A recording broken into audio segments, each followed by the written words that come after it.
नमस्कार साथियों। Math test ये है DRDO MTS के लिए group D, Delhi police, UPPZ border or exam के लिए मैथ टेस्ट पहला मैथ टेस्ट है।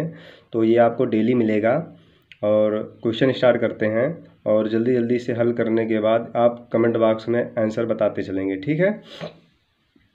पहला क्वेश्चन क्या है? पहला क्वेश्चन कह रहा है कि 50 का 20 से क्या प्रतिशत है, ठीक है। 50 का 20 से क्या प्रतिशत है। अब देखिए इसे हल करने के लिए ये और का और से अगर मिल जाए तो ये से वाला नीचे जाता है और का वाला ऊपर रहता है, और प्रतिशत लाने के लिए हमें पता है कि 100 से गुणा करना पड़ता है, ठीक है। 50 का 20 से, ठीक है, 20 से क्या प्रतिशत है, तो प्रतिशत में लाने के लिए हम 100 से गुणा कर देते हैं, ठीक है। और ये कट जाएगा तो 20 पंचे 100, और ये इस 50 से 5 में गुणा किया जाएगा तो ये हो जाएगा 250%, ठीक है। ऑप्शन नंबर कौन सा सही है? ये बी वाला सही है, ठीक है, बी वाला सही है, ठीक है। अब बात करते हैं क्वेश्चन नंबर 2 की। किसी परीक्षा में उत्तीर्णांक, ये उत्तीर्णांक होगा, उत्तीर्णांक 40% है। एक विद्यार्थी ने 185 अंक प्राप्त किए और वह 15 अंकों से फेल हो गया, तो परीक्षा के अधिकतम अंक बताओ, ठीक है। अब देखिए इसे हल करने के लिए कैसे हल करेंगे।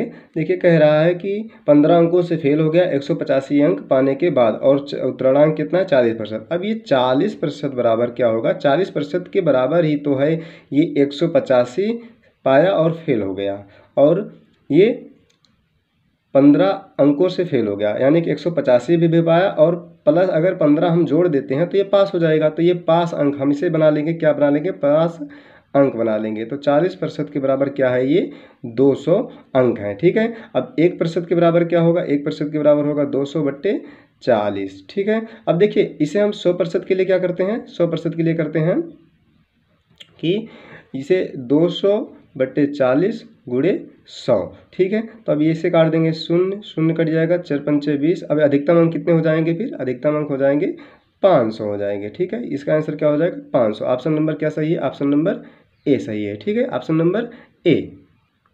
अब बात करते हैं क्वेश्चन नंबर 3 की, ठीक है।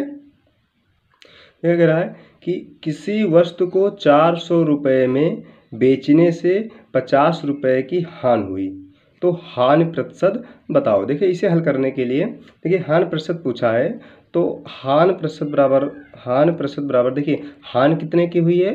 50 रुपये की हुई है, ठीक है। 400 रुपये में बेचने से 50 रुपये की हानि हुई है, यानी कि वह वस्त्र 450 रुपये की थी, यानी कि 450 रुपये की वह वस्त्र थी, यानी कि क्रय मूल्य यानी कि CP क्या है? 450 रुपये। और इसे देखिए प्रतिशत में लाने के लिए हम 100 से गुणा कर देते हैं, ठीक है। अब ये 0 से 0 5 9 45, ये हो जाएगा 100/9 हो जाएगा, ठीक है। ऑप्शन नंबर ये सही है। अब इसे देखिए, इसे और लाने के लिए इसका ऑप्शन ये हो जाता है, ठीक है, ठीक।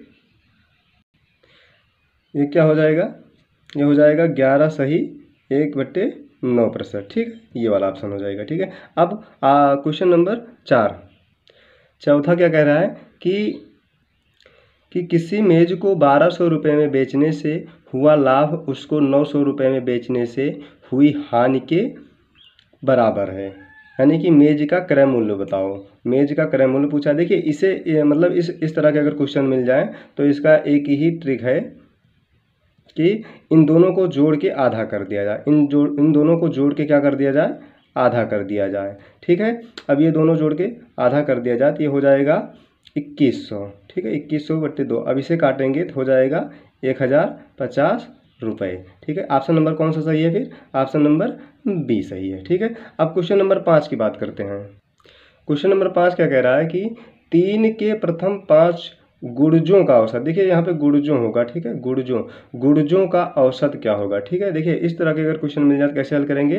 3 के, ये गुणज का मतलब क्या होता है? गुणज का मतलब ये होता है कि 3 के पहाड़े में वह संख्या आती हो, यानी कि 55 का गुणज पूछा है। तो अब इसे 3, ठीक है, 3 गुणे 55, ये 3 गुणे 55, 3 पचे 15 के 5 हासिल 1, 3 पचे 15 1 16, ठीक है, ये 165 हो गया। अब इसी 165 को हम इसी 3 में जोड़ देते हैं, ठीक है। 3 प्लस 165 इसे अपान 2, यानी कि इसका आधा कर देते हैं इसे करने के बाद। ठीक है, क्या हो जाएगा फिर 168/2, इसका क्या हो जाएगा फिर काटने के बाद आ जाएगा 84। तो इसका आंसर क्या हो जाएगा, कौन सा ऑप्शन सही है, ऑप्शन नंबर ए। ठीक है, ये सही है। ठीक है, अब बात करते हैं क्वेश्चन नंबर 6 की। क्वेश्चन नंबर 6 क्या है, यदि 15 संख्याओं का औसत 6.5 हो तो प्रत्येक संख्या को उसे यहाँ पे देखिए, यहाँ पे मिस्टेक हो गया है, 3 से गुणा करने पर। ठीक है, उसे 3, यहाँ पे 3 से गुणा करने पर नया औसत क्या होगा। ठीक है, 3 से गुणा, अच्छा अगर इस प्रकार का अगर गुणा करने को मिल जाए, कह रहा है कि नया औसत क्या होगा, यानी कि इस 3 को इसी औसत में गुणा कर देंगे, यानी कि 6.5 में इस 3 का गुणा कर देंगे। ठीक है, 3 × 5 = 15 के 5 हासिल 1, 3 × 6 = 18, 1 19, यानी कि 19.5 हो जाएगा। कौन सा ऑप्शन सही है फिर, ऑप्शन नंबर बी। ठीक है, देखिए अगर यहाँ पे तो गुणा करने के लिए कह दिया, अगर इसे जोड़ने के लिए कहेगा या घटाने के लिए कहेगा तो फिर भी हम इसी औसत में जोड़ेंगे, घटाएंगे और गुणा करेंगे, इसी औसत में ही करना है और किसी में नहीं, सिर्फ इसी औसत में जोड़ना और गुणा करना और घटाना सब इसी में करेंगे। ठीक है, अब क्वेश्चन नंबर 7। ठीक है, क्वेश्चन नंबर 7 क्या है, यदि ए बी से 40% अधिक है तथा बी सी से 20% कम है तो ए अनुपाते सी क्या होगा। ठीक है, ए अनुपाते सी क्या होगा, कह रहा है, देखिए पहले क्या कह रहा है, पहले कह रहा है कि ए बी है, हाँ, फिर कह रहा है कि ए जो है ए बी से 40% अधिक है, यानी कि से अगर मतलब कि जो जहाँ से होगा उसी को हम 100 मान लेंगे। ठीक है, तो ये बी 100 हो जाएगा, बी से 40% अधिक है, 40% अधिक हो मतलब कि 140 हो जाएगा। और ये फिर कह रहा है कि बी सी से 20% कम है, देखिए बी जो है बी सी से, यानी कि फिर इसे सी से कह रहा है तो इसे 100 मान लेंगे, और बी से कह रहा है तो बी 20% कम है, यानी कि ये 80% हो जाएगा। ठीक है, ये 80%, ये 100%, ये भी 100%, ये 100%। अब इसे हल करने के लिए देखिए इसमें ये अब जो बराबर है, ठीक है, देखिए यहाँ पे बी 100% है, यहाँ पे बी 80%। अगर यहाँ पे भी 100% होता तो फिर ऐसे ही हल कर लेते हैं, लेकिन अब इसे हल करने के लिए देखिए पहले यहाँ से जो कट रहा है काट देते हैं, यहाँ से 0 कट जाएगा, ये 0 कट जाएगा, ये 0 कट जाएगा और ये 0 कट जाएगा। ठीक है, ये दोनों आपस में, फिर ये दोनों आपस में, ए अनुपाते बी मतलब ए बटे हो गया या बराबर भी हो गया, जो भी मान ले हैं। ठीक है, फिर ये 2 × 7 = 14, 2 × 5 = 10, 2 × 4 = 8, 2 × 5 = 10। यहाँ से क्या हो रहा है, यहाँ से ए अनुपाते बी मिल रहा है हमें, यहाँ से ए अनुपाते बी मिल रहा है 7:5, और यहाँ से बी अनुपाते सी मिल रहा है 4:5। ठीक है, अब देखिए इसे हल करने के लिए फिर ये ए अनुपाते बी और बी अनुपाते सी, यानी कि 7:5 और यहाँ से पे 4:5 हो जाएगा। ठीक है, अब देखिए यहाँ से इसे पहले अनुपात बनाएंगे। ठीक है, 7 चौक 28 हो जाएगा, यानी कि 28:4 × 5 = 20 हो जाएगा। फिर ये 50 25, यानी कि 25। अब पूछा क्या है, पूछा है ए अनुपाते सी, ए अनुपाते सी पूछा है ना, तो ए कितना है, ए 28 है, यानी कि ए कितना है 28 है।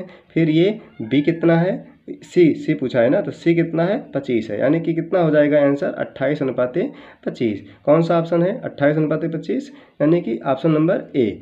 ठीक है, अब क्वेश्चन नंबर 8। ठीक है, 8 कह रहा है कि 15:19 के प्रत्येक पद में से क्या घटाया जाए ताकि नई संख्या 3:4 के अनुपात में हो। ठीक है, देखिए यहाँ पे ये ऑप्शन गलत हो गया है, यहाँ पे ऑप्शन, ठीक है, ऑप्शन क्या होगा, 3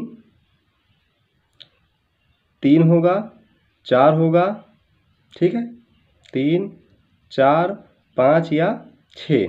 ठीक है, यहाँ पे देखिए इस क्वेश्चन को हल करने के लिए हम ऑप्शन से हल करेंगे। ठीक है, कह रहा है कि 15 अनुपात, देखिए अनुपात का मतलब बटे ही तो होता है। ठीक है, 15/19। अब इनमें से देखिए हम इसे ऑप्शन से हल करेंगे तो पहला ऑप्शन ले लेते हैं, तो पहला ऑप्शन 3 है, तो इसमें से 3 घटाएंगे और इसमें से भी 3 हटाएंगे, तो क्या हो जाएगा, ये 12 बटे कितना हो जाएगा 16। तो इसे काट देंगे तो 4 × 3 = 12 और 4 × 4 = 16। पूछा कितना होना चाहिए, 3:4। देखिए ये 3:4 हो गया। ठीक है, ये 3:4 हो गया, तो ऑप्शन नंबर क्या सही है, ए वाला सही है, यानी कि 3 घटाया जाए तो ये अनुपात हो जाएगा। ठीक है, अब बात करते हैं क्वेश्चन नंबर 9 की। क्या कह रहा है कि नीना तथा मीना ने क्रमशः इतने तथा इतने का निवेश करके एक व्यापार शुरू किया। 2 वर्ष बाद 15,000 के लाभ में मीना का भाग क्या है। ठीक है, अब देखिए एक नीना है, नीना और एक मीना है। ठीक, मीना। अब नीना कितने ने, नीना 30,000 रुपये। ठीक है, और मीना 45,000 रुपये का। कितने वर्ष के लिए, देखिए 2 वर्ष बाद, 2 वर्ष कह रहा है यानी कि 2 वर्ष, यानी कि इसे हम माह में कर लेंगे तो 2 वर्ष में 24 माह होते हैं। ठीक है, यहाँ पे अनुपात लग जाएगा, भाग पूछा है। ठीक है, ये 45 फिर ये भी 24 हो जाएगा। ठीक है, अब इसमें इससे पहले अनुपात बनाई थी, यहाँ से 2 जीरो कट जाएगा, यहाँ से 3 जीरो कट जाएगा। ठीक है, 3 जीरो कट जाएगा। अब यहाँ से ये 24 कट जाएगा तो 5 6 30, 5 9 45, 3 दूनी 6, 3 त्रिका 9। अब ये अनुपात में भाग कितना हुआ, 2:3। अब यही 2:3 को हमें 15,000 में बांट देना है। ठीक है, तो मीना का भाग पूछा है तो यहाँ पे लिखेंगे मीना का भाग। ठीक है, मीना का भाग। अब मीना का भाग यहाँ से क्या है, मीना का भाग यहाँ से है, मीना का भाग यहाँ से है 2।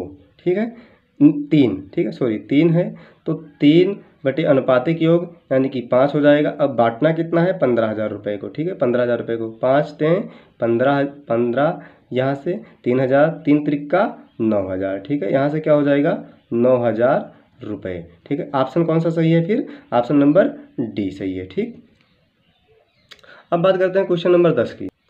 कह रहा है कि ए, बी व सी तीनों मिलकर किसी काम को 18 दिन में कर सकते हैं, जबकि बी अकेला इसे 36 दिन तथा सी अकेला इसे 72 दिन में कर सकता है।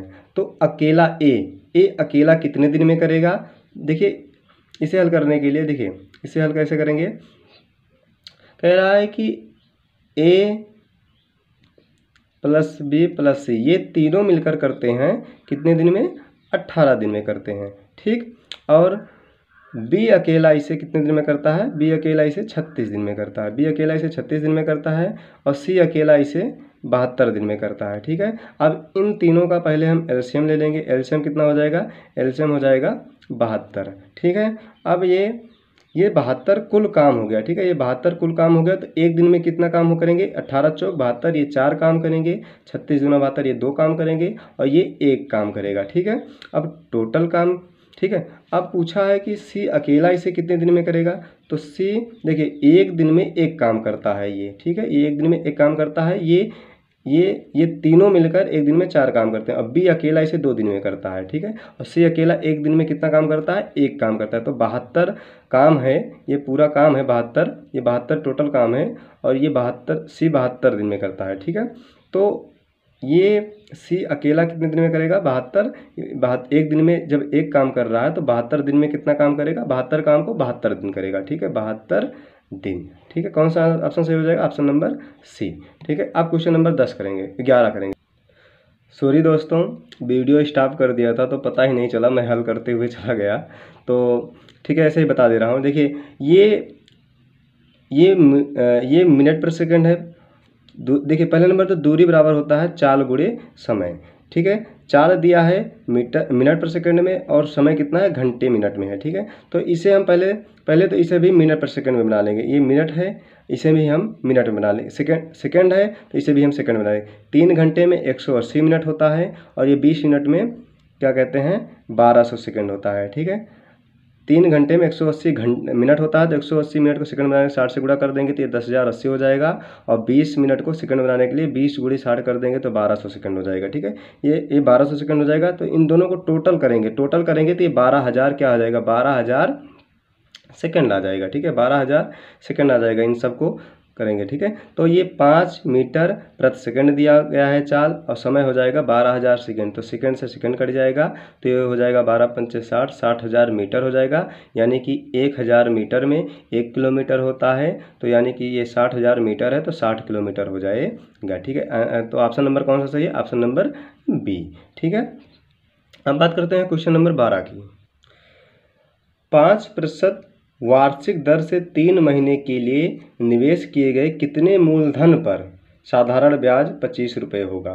देखिए पूछा क्या है, पूछा है मूलधन। ठीक है, तो मूलधन बराबर फार्मूला क्या होता है कि मूलधन बराबर होता है SI यानी कि साधारण ब्याज गुणे 100 बटे क्या हो जाएगा, दर गुणे समय। ठीक हो जाता है, ये फार्मूला सूत्र हो जाता है। तो अब देखिए यहाँ पे एसआई यानी कि साधारण ब्याज कितना दिया हुआ है, साधारण ब्याज दिया हुआ है 25। ठीक है, 25 गुणे 100 बटे, अब दर क्या है, दर यहाँ पे दिया हुआ है 5%। ठीक है, तो 5%। अब देखिए समय की बात करें तो समय दिया हुआ है 3 महीने, यहाँ पे महीना है और यहाँ पे वार्षिक है, तो इसे भी हमें वार्षिक बनाना पड़ेगा। ठीक है, अब इसे वार्षिक बनाने के लिए देखिए एक साल में, एक वर्ष में 12 महीने होते हैं, यानी कि 3 को हम 12 से जब भाग दे देंगे तो ये वार्षिक बन जाएगा, तो 3/12 हो जाएगा। ठीक है, वार्षिक बनाने के लिए हमें 12 से भाग देना पड़ता है, कोई भी रहे, 3 रहे, 4 रहे, कोई भी संख्या रहेगा तो 12 से भाग दे देंगे। ठीक है, अब इसे हल करने के लिए फिर ये हो जाएगा 25 गुणे 100 गुणे ये जो 12 है, 12 चला जाएगा ऊपर चला जाएगा। ठीक है, 12 ऊपर चला जाएगा तो ये 5 गुणे 3 पचहम 25 और ये 3 चौक 12, तो 100 चौके 400 पंचे कितना हो जाएगा 2000 रुपये। कितना हो जाएगा 2000 रुपये। ये साधारण, ये हो जाएगा मूलधन। ठीक है, ऑप्शन नंबर कौन सा सही है, ऑप्शन नंबर डी। ठीक है, अब क्वेश्चन नंबर 13 देखिए, कह रहा है कि 8% वार्षिक चक्रवृद्धि ब्याज की दर से 2 वर्ष बाद देय इतना रुपए का वर्तमान मूलधन, ये देय होगा। ठीक है, देय यानी कि देना। ठीक है, इतना होगा। अब देखिए पूछ क्या रहा है कि मूलधन, तो मूलधन पूछ रहा है। अब देखिए ये जो धन दिया हुआ है 14,580 रुपये, ये 2 वर्ष बाद देय है, यानी कि जो मूल रहा होगा, वर्तमान मूलधन जो मूलधन रहा होगा, यानी कि इससे कम रहा होगा। क्यों कम रहा होगा, क्योंकि ये 2 वर्ष बाद कोई धन है जो 8% वार्षिक ब्याज की दर से 2 वर्ष बाद इतना हो जा रहा है, यानी कि जो मूलधन मतलब पीछे वाला जो मूलधन रहा होगा वो इससे कम रहा होगा। तो इससे कम लाने के लिए देखिए 14,580 गुणे ये 8% वार्षिक ब्याज की दर से है, तो यानी कि इससे हमें कम लाना है, यानी कि कम लाने के लिए हम सदा ऊपर ज़्यादा कम से गुणा करते हैं और ज़्यादा से भाग करते हैं, यानी कि 2 वर्ष के लिए तो 100 गुणे 108 100 गुणे 108 कर देंगे। ठीक है, अब देखिए इसे जब काटेंगे तो पहले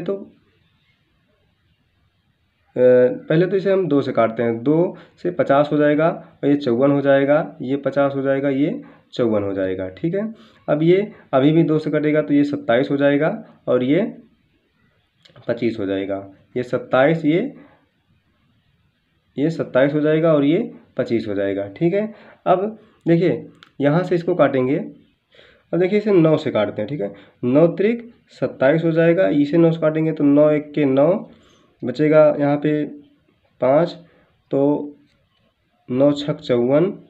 ठीक है, इसे 9 छक 54, यहाँ पे 1 बचेगा, 18 हो जाएगा, 9 दूनी 18 शून्य, ये 1620 हो जाएगा। फिर इसे 9 से काटेंगे, 9 त्रिक 27, इसे फिर 9 से जब काटते हैं तो आ जाएगा 180 हो जाएगा यहाँ पे, तो 3 त्रिक का 9, 9 से इसे काटेंगे तो यहाँ पे 20 हो जाएगा। ठीक है, यहाँ पे क्या हो जाएगा 20 हो जाएगा, तो ये 25 गुणे 25 25 हमें 625 और 625 गुणे 20 जब करेंगे तो हो जाएगा 12,500 रुपया। ठीक है, 12,500 रुपया। ठीक है, अब ऑप्शन नंबर कौन सा सही है, ऑप्शन नंबर ए सही है। ठीक है, ऑप्शन नंबर ए सही है। ठीक है, अब बात करते हैं क्वेश्चन नंबर 14 की।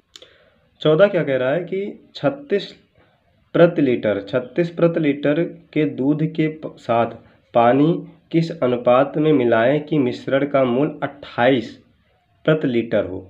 देखिए 28 प्रति लीटर हो, यानी कि एक तरफ दूध और एक तरफ पानी। ठीक है, दूध कितना है, दूध तो 36 है।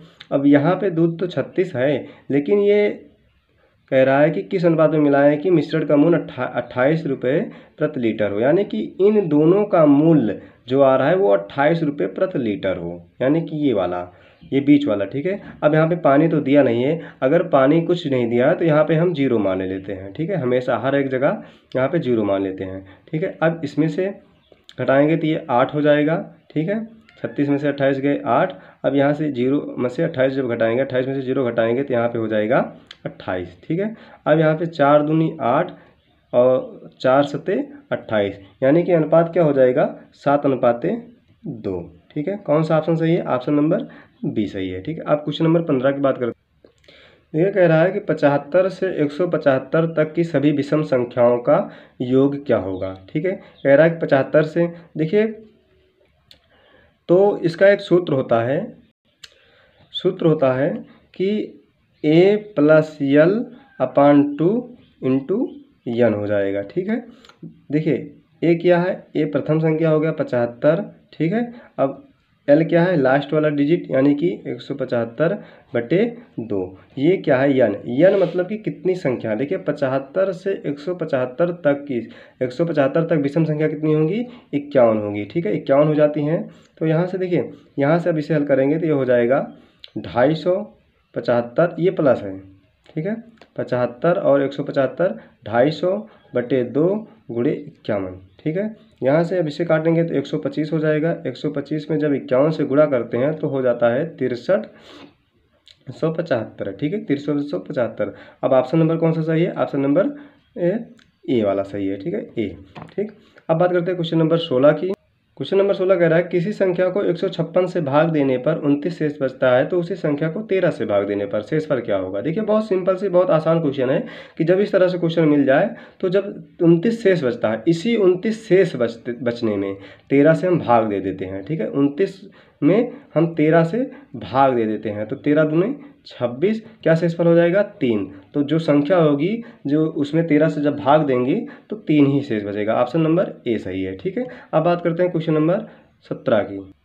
देखिए कह रहा है कि 2 नल एक हौज को क्रमशः 3 घंटे तथा 4 घंटे में भर सकते हैं तथा एक निकासी होगा। ठीक है, निकासी नल भरे हौज को 2 घंटे में खाली कर सकता है। यदि तीनों नल एक साथ खाली हौज में खोल दिया जाए तो पूरा हौज भरने में कितने समय लगेगा। मतलब कह रहा है कि ये 3 घंटे और 4 घंटे में भरेगा और ये 2 घंटे में खाली करेगा, तीनों साथ में, तो पूरा हौज भरने में कितना समय लगेगा। देखिए कह रहा है कि ए कितने घंटे में, 3 घंटे में। ठीक है, ए 3 घंटे में, बी कितने घंटे में, बी 4 घंटे में, और सी खाली करता है कितने घंटे में, 2 घंटे में। ठीक है, सी खाली करता है 2 घंटे में। ठीक, अब इन तीनों का एलसीएम ले लेंगे तो एलसीएम कितना हो जाएगा, एलसीएम हो जाएगा 12। यानी कि ये टोटल 12 हिस्सा मान लो या 12 हौज मान लो या 12 काम मान लो, कुछ भी मान लो इसे। ठीक है, अब फिर ये 12 है, फिर ये 1 घंटे में कितना करेंगे। ठीक है, 1 घंटे में कितना करेंगे, 3 चौक 12, ये 4 हिस्सा भरते हैं, 4 होते हैं 12, ये 3 हिस्सा भरते हैं और 2 छंग 12, ये दोनों मिलकर तो 7, ये दोनों मिलकर तो जो हो गया, ये दोनों मिलकर तो 7 हिस्सा भरते हैं। ठीक है, ये दोनों मिलकर 7 हिस्सा भरते हैं, 7 हिस्सा भरते हैं, और ये अकेला जो है, ये अकेला सी जो है, ये 6 हिस्सा जो है खाली करता है। ठीक है, ये खाली करता है और ये दोनों मिलकर 4 3 7, ये 7 हिस्सा भरता है। ठीक है, ये भरता है।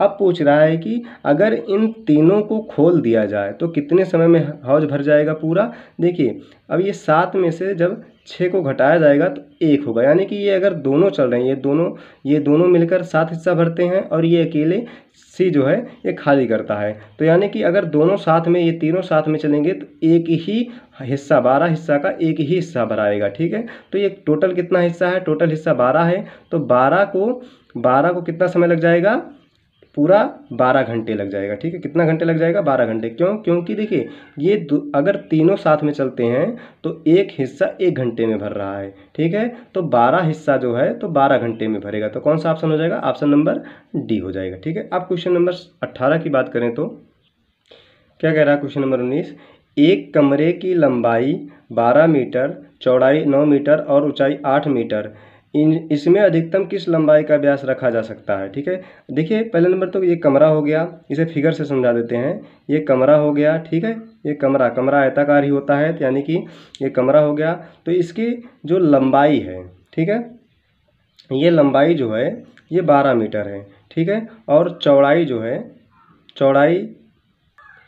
ये चौड़ाई हो गई, चौड़ाई कितना दिया हुआ है, चौड़ाई 9 मीटर दिया हुआ है, ठीक है। अब ऊंचाई जो है, ऊंचाई कितना दिया हुआ है, ऊंचाई दिया हुआ है h बराबर 8 मीटर दिया हुआ है। अब ऊंचाई ये वाली ऊंचाई होगी, ठीक है, ये ऊंचाई ऊपर की ओर होगी, ठीक है, ये ऊंचाई, क्योंकि कमरा जो होता है कमरा ऐसे ही होगा आपका, तो ये लंबाई हो जाएगी, ये चौड़ाई हो जाएगी, और ऊंचाई इस पे से यहाँ से होगी, ठीक है, यहाँ से ऊपर की तरफ होगी, यहाँ से ऊपर की तरफ होगी, ठीक है। तो ये h बराबर 8 हो जाएगा, ठीक है।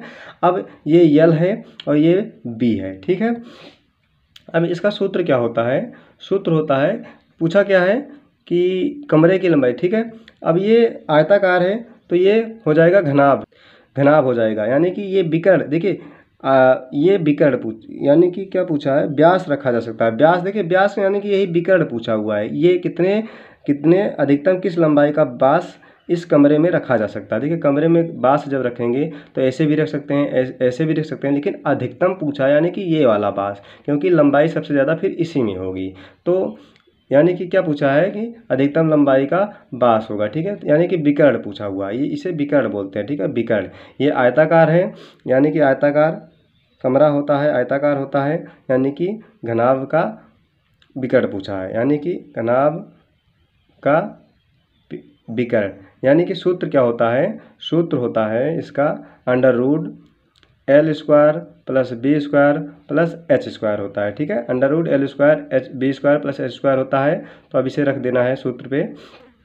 एल कितना दिया हुआ है, 12 का स्क्वायर धन बी कितना दिया हुआ है, 9 का स्क्वायर धन एच 8 का स्क्वायर, ठीक है। अब इसे हल करेंगे तो 12 बराबर में 144 हो जाएगा, 9 9 81 और 8 ढाई 64। इन सब को जब जोड़ेंगे तो कितना हो जाता है, इन सब को जोड़ेंगे तो 289 हो जाता है, ठीक है। अब ये 289 कितने का वर्ग है, 17 का वर्ग है, यानी कि ये जो विकर्ण होगी 17 मीटर, ये जो विकर्ण होगी विकर्ण ये पूछा है तो 17 मीटर, 17 मीटर की जो होगी 17 मीटर, ठीक है। ऑप्शन कौन सा सही है, ऑप्शन नंबर ए, ठीक है, ऑप्शन नंबर ए सही है, ठीक है। अब क्वेश्चन नंबर 20 की बात करते हैं, ठीक है। 20 कह रहा है कि एक नाव धारा की दिशा में 24 किलोमीटर की दूरी 4 घंटे में तय करती है तथा धारा के विपरीत इसी दूरी को वापस आने में 6 घंटे लगते हैं, तो शांत जल में नाव की चाल बताओ, ठीक है। शांत जल में क्या पूछ रहा है, नाव की चाल पूछ रहा है, ठीक है। अब देखिए ये माना कि एक्स दिशा में चाल, ये एक्स दिशा में जो चाल है ना, ये धारा की दिशा में है, ठीक है, ये धारा की दिशा में, ये एक्स दिशा में चाल धारा की दिशा में कितनी है, 24 बटे 4, क्योंकि चाल बराबर होता है दूरी बटे समय, ठीक है। तो ये कितना हो जाएगा, 6 किलोमीटर प्रति घंटे हो जाएगा। अब y जो है, y दिशा में ये विपरीत, y क्या है, विपरीत दिशा में चाल, y दिशा में चाल यानी कि विपरीत दिशा में चाल, ये कितना हो जाएगा, 24 बटे 6, ये 6 घंटे में, देखिए विपरीत दूरी को 6 घंटे लगता है और नाव की धारा की दिशा में 4 घंटे लगता है। तो यहाँ विपरीत दिशा में, y दिशा में यानी कि विपरीत दिशा में चाल 24 बटे 6 बराबर 6 चौक 24, 4 किलोमीटर प्रति घंटा। अब शांत जल में नाव की चाल पूछा है तो क्या हो जाएगा कि शांत जल में, देखिए शांत जल में पूछा है तो शांत जल में नाव की चाल, ठीक है, शांत जल में नाव की चाल का सूत्र होता है x प्लस वाई बटे 2। एक्स कितना है 6 और प्लस y कितना है 4 बटे 2, 6 4 10, 10 बटे 2 तो 5 10, यानी कितना हो जाएगा ये 5 किलोमीटर प्रति घंटा। अब ऑप्शन कौन सा सही है, option number A, option number A सही है, ठीक है। अब ये आपके 20 क्वेश्चन थे और जितने आप लोगों ने सही किए हों कमेंट बॉक्स में बताएंगे, ठीक है।